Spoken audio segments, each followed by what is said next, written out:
Good morning, Panthers. Today's the day we went kayaking. All right, so now we are on the Intercoastal Waterway down towards Edgewater, a little bit past Edgewater. We're gonna show you some cool sights. Hopefully I'll be able to paddle while I'm filming. In terms of where we're at, you can see that we're right up along the mangroves. We've got, you guys remember what kinds we have around here? Red mangroves, black mangroves, and white mangroves. Look at the bottoms of these roots here. See, they're a little bit red in color. Those are our red mangroves, as we're getting pushing down a little bit. But what's also growing on them are the oysters. See, the oysters need a hard part. Remember we talked about how bivalves need to be able to, hold on, a little bit rough back here right now. Just a boat went by. Bivalves need to be able to seal up if the water is getting shallow, right? Tide is coming in right now,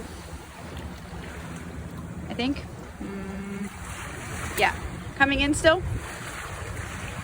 Okay, so as it's coming in, bringing water back in. Now, I want you to check this out right here. Cool sight. Can you see it right there? Those two animals together.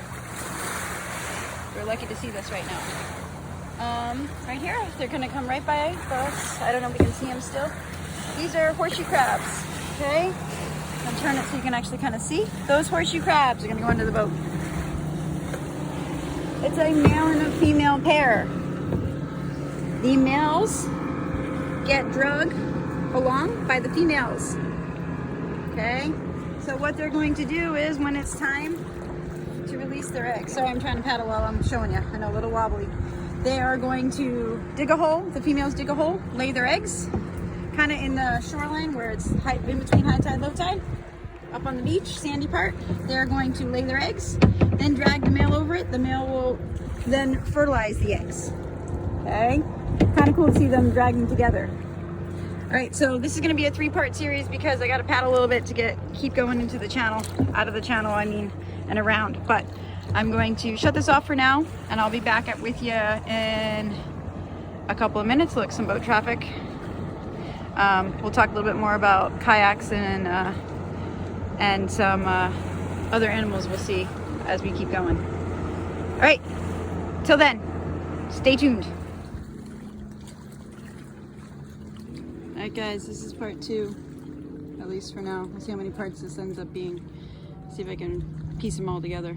But see how these roots are a little bit different on these mangrove trees. They've got the ones that kind of come up from the bottom.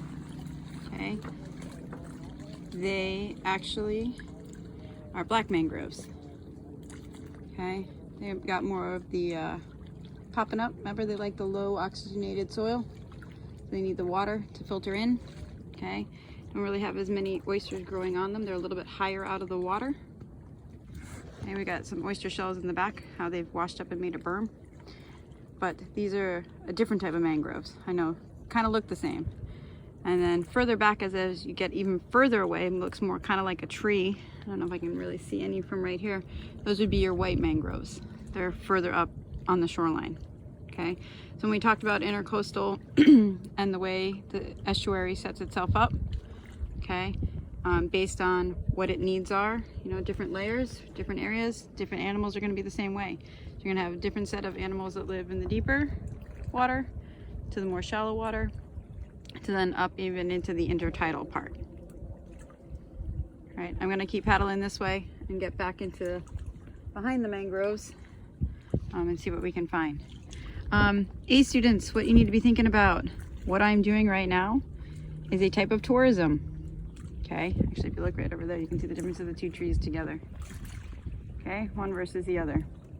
Okay, a type of tourism, ecotourism. It is a very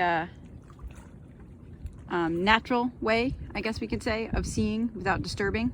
Okay, then you kind of, you know, not such adventure as in thrill seeking, but still adventure because we're going on a hunt. We're going on a look, a see, whatever you want to say. Let's see if I can show you these guys right here. I don't know if you can be able to see them on the video. However, remember we were saying that these, oh, they disappeared. I think I moved too quickly. But these mangroves are where our baby fish are. Okay. So I just saw a whole school of little itty bitty fish. There they are. I don't know if you can see them. But these are where the babies are going to hang out. Mama comes in, lays the eggs. Okay. This way they grow up in here, because even more so in the other roots, when we get around the corner, I'll show you some more. But they're able to get up in there, still be in the water, but protected from any predators that might want to eat them. All right. I'm gonna head around the corner and see what else we can find. All right, guys, so I ducked back into a little canal. These canals were actually dug by the Army Corps of Engineers to increase water flow, which hopefully would limit the amount of mosquitoes. So if you look ahead, you'll see that we've got a couple different types of mangrove trees. What I did want to show you though here is this one right next to me. Okay, if you look specifically at the leaves, you can see the salt crystals on them. Let's see if I can show you. See the salt crystals on the side of the leaf? That's actually, it's secreting the salt from the water. Okay, so if you take a look at all of these, they all have little salt crystals on them. Okay, now the white mangrove is the one that has a little bit more of a yellow-green color leaf. So I can pile this over there. Has none of the prop roots, none of the aerial roots, okay, none of the tangled mess. It's more like a tree itself. And what it does have on its leaves, I'm slowly coasting over there, it has two little glands that actually secrete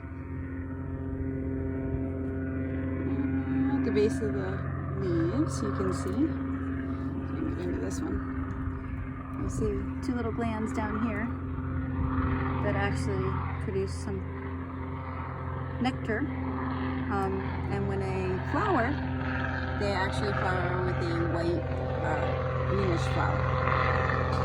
Alright, so that's our main lesson. As you look around here, you can see all the different types. Okay, a little hard to pick them out, but they're all here. I've also noticed that when I do these videos, I say a lot, so I apologize for that, but that's just me trying to film and move the kayak and move around and think about what I'm gonna say and all that good stuff all at the same time.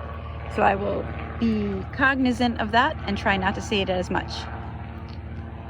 So you can see on these right here, you can actually see the salt crystals right on the edge of them. See them? Pretty cool, huh? All right, I'm gonna head back out to the main waterway and see if we can find some other animals to look at.